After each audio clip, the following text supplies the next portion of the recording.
আন্তর্জাতিক যোগাসন প্রতিযোগিতায় নজরকাড়া সাফল্য, দেশের নাম উজ্জ্বল করল রায়গঞ্জ যোগা একাডেমির খুদে পড়ুয়ারা। আন্তর্জাতিক মঞ্চে ফের সাফল্যের সঙ্গে দেশের নাম উজ্জ্বল করল উত্তর দিনাজপুরের রায়গঞ্জ। যোগাসন ক্রীড়ায় আন্তর্জাতিক প্রতিযোগিতায় কৃতিত্ব অর্জন করে গর্ব বাড়ালো রায়গঞ্জ যোগা একাডেমির ছাত্রছাত্রীরা। 2025 সালের international yoga and dance confluence এবং প্রথম ইউসি মে পিএসএফ যোগাসনা স্পোর্টস ওয়ার্ল্ড কাপ 2025 প্রতিযোগিতায় সাফল্যের সঙ্গে অংশগ্রহণ করে সার্টিফিকেট অফ মেরিট অর্জন করেছে রায়গঞ্জ যোগা একাডেমির এক ঝাঁক ছাত্রছাত্রী। ওড়িশার ভুবনেশ্বরে পল হাইটস মন্ত্রায় অনুষ্ঠিত এই আন্তর্জাতিক আসরে বিশ্বের বিভিন্ন দেশের প্রতিযোগীরা অংশ নেন। এই প্রতিযোগিতায় মোট 9টি দেশের প্রায় 5 শতাধিক ছাত্রছাত্রী বা প্রতিযোগী অংশগ্রহণ করেন। উত্তর দিনাজপুর জেলা থেকে 24 জন প্রতিযোগী এই আন্তর্জাতিক মঞ্চে অংশ নেয়। তাদের মধ্যে 10 জন চ্যাম্পিয়ন হয়ে ভারত তথা রায়গঞ্জের মুখ উজ্জ্বল করে। পাশাপাশি 7 জন প্রথম রানার আপ ও আরও 7 জন তৃতীয় স্থান অধিকার করে নিজেদের দক্ষতার স্বাক্ষর রাখে। মানে অরূপ সাহা, রায়গঞ্জ যোগা একাডেমি কনফার্ম। আচ্ছা, কোথায় গেছিলেন এবং কতটা সাফল্য হয়েছে?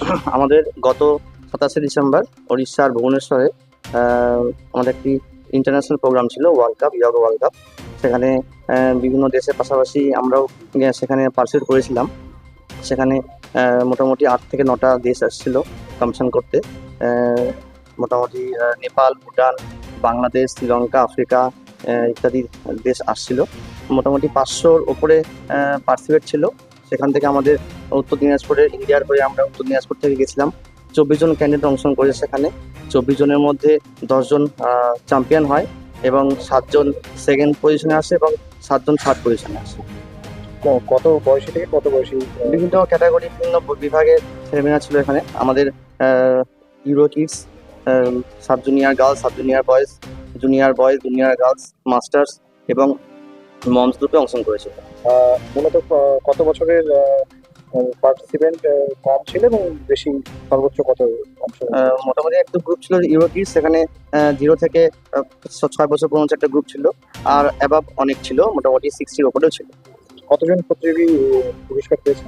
আমাদের উত্তর দিনাজপুর থেকে 24 জন অংশগ্রহণ করেছিল এবং 24 জনই পার্টিসিপেট করে এবং অংশগ্রহণ করে এবং পুরস্কারও পায়। কি কি মেডেল পেয়েছে?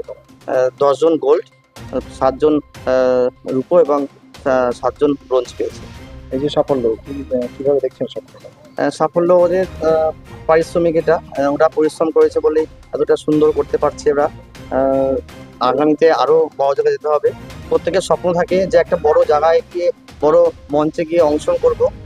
সেটা ওদের স্বপ্ন পূরণ হয়েছে এবং খুবই ভালো লাগছে, ওরাও ভালো রেজাল্ট করেছে। কোথায় হয়েছিল এটা? কয়দিন ধরে শিবির চলেছে? এটা ভুবনেশ্বরে হয়েছিল, উড়িষ্যা ভুবনেশ্বরে। একদিনের কম্পিটিশন ছিল।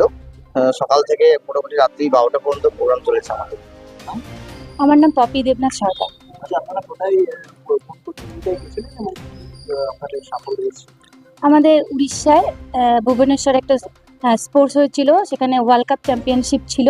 সেখানে আমরা সবাই 28 জন আমরা প্রতিযোগী আর প্রতিযোগিনী মিলে আমরা অংশগ্রহণ করেছিলাম। আর এখানে বেশিরভাগই আমরা সবাই সাফল্য এনেছি।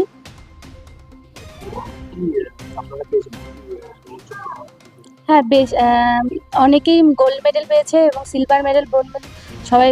আর বেশিরভাগ এর বাদেও ট্রেডিশনাল বাদেও ছিল, আর্টিস্টিক যোগা ছিল, হ্যান্ড ব্যালেন্সিং ছিল, লেগ ব্যালেন্সিং ছিল, টুইস্টিং ছিল।